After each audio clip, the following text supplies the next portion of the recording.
الحمدللہ والصلاة والسلام علی رسول اللہ اما بعد۔ حذیفہ ابن یمان رضی اللہ عنہ سے روایت ہے کہ نبی کریم صلی اللہ علیہ وآلہ آلہ وسلم نے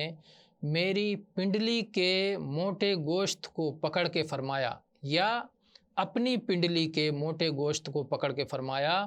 کہ یہ لنگی باندھنے کی جگہ ہے، یہ ازار پہننے کی جگہ ہے، اگر تمہیں انکار ہے تو اس سے نیچے لے جا سکتے ہو، اگر اس سے بھی تمہیں انکار ہے تو یہ بات یاد رکھو کہ دونوں ٹخنوں میں ازار کا کوئی حق نہیں ہے، یعنی ازار جو بھی پہننا ہے وہ ٹخنوں سے اوپر ہونا چاہیے، ٹخنوں پر ازار کو نہیں جانا چاہیے۔ یہ حدیث سنن ترمذی میں ہے، کتاب اللباس میں 1784 نمبر پر، اور سنن ابن ماجہ میں 3572 نمبر پر، اور علامہ البانی رحمہ اللہ نے صحیح قرار دیا ہے۔ والحمد للہ رب العالمین۔